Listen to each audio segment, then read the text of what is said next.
Haleluya. Shalom warga kerajaan, selamat malam. Apa kabar hari ini? Kita bersyukur buat kebaikan Tuhan, buat hari yang baru yang Tuhan berikan buat setiap kita.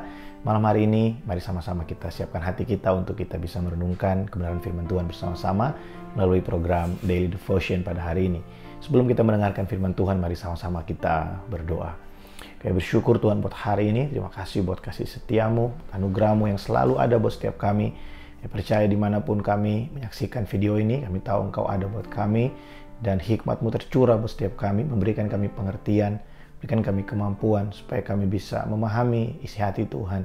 Tolong hamba-Mu yang sederhana dan terbatas ini, biar setiap firman Tuhan ini bisa dijabarkan dengan kata yang sesederhana mungkin, supaya setiap kami bisa diberkati dan mendapatkan sesuatu buat pertumbuhan kerohanian kami, semakin mengenal Engkau Tuhan, semakin mengasihi Engkau. Terima kasih.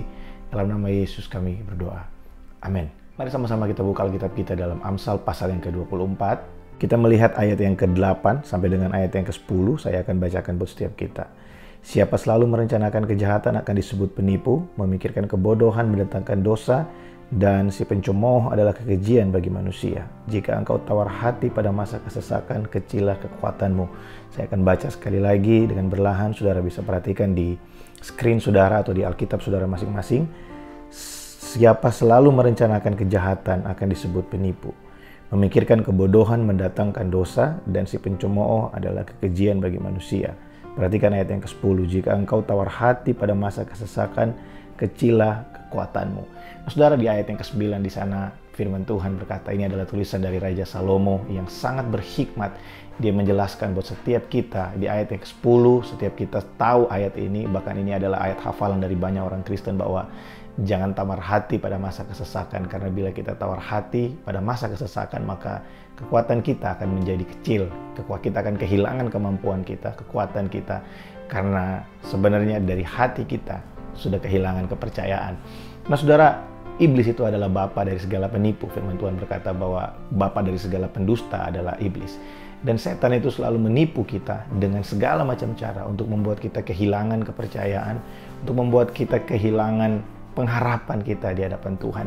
Sehingga ayat yang ke-8 di sana firman Tuhan berkata, setiap orang yang ingin selalu merencanakan hal-hal yang jahat akan disebut penipu.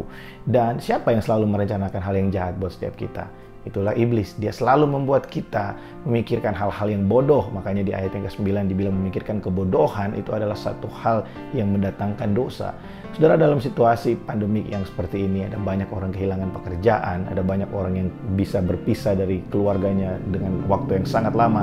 Ada banyak kali setan memberikan dalam pikiran kita pemikiran-pemikiran yang bodoh, yang seakan-akan kita kehilangan pengharapan, seakan-akan Tuhan lepas tangan dalam kehidupan kita. Satu kebenaran dalam kehidupan kita bahwa Tuhan itu ada buat kita, orang-orang yang mengasihi Dia. Buat Tuhan itu selalu setia buat saya dan saudara. Kita lupa bahwa selama ini Tuhan menyelenggarakan kehidupan kita. Kita lupa bagaimana tangan Tuhan yang hebat pernah melepaskan kita dari pengalaman-pengalaman yang buruk di masa lalu.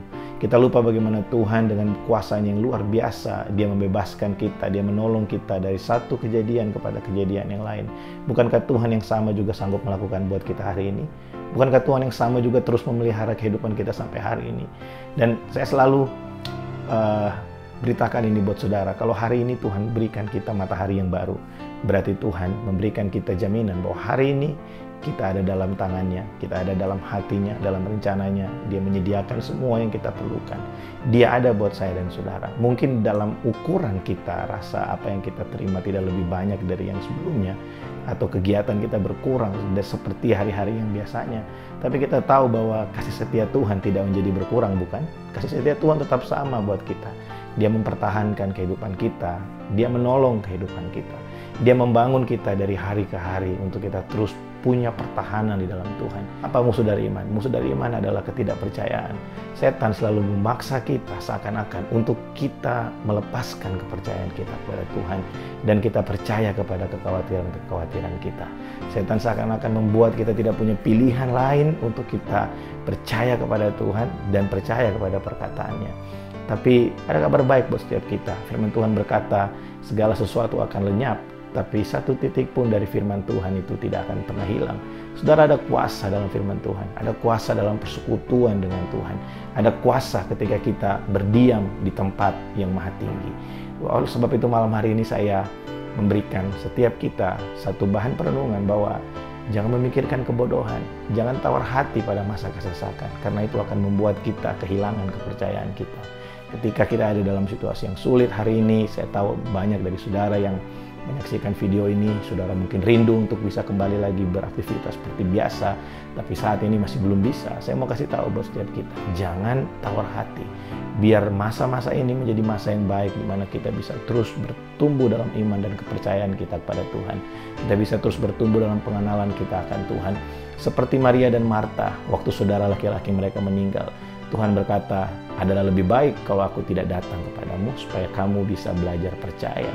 Nah, di hari-hari ini kita sangat-sangat dibangun untuk kita belajar percaya kepada Tuhan.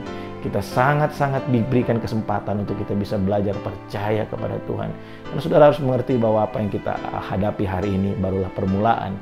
Kita sedang hidup di akhir dari kesudahan dunia. Di depan kita akan banyak tantangan yang mungkin lebih besar dari apa yang kita hadapi hari ini. Kalau hari ini kita tidak mengambil kesempatan untuk kita belajar percaya sama Tuhan, maka di hari-hari yang akan datang akan ada masa-masa yang lebih sukar dari hari ini. Dan kita harus bisa bertahan di masa-masa itu.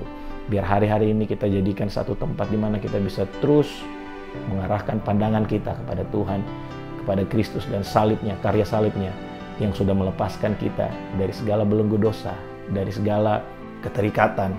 Sebab oleh pengorbanan Yesus, saya dan saudara bisa punya koinonia, kita bisa punya persekutuan dengan Bapa.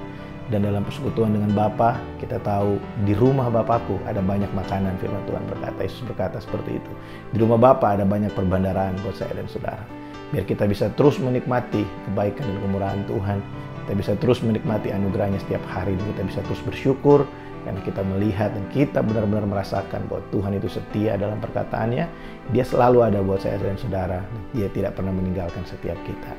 Biar perenungan ini menjadi berkat buat saya dan saudara malam hari ini. Tuhan Yesus memberkati.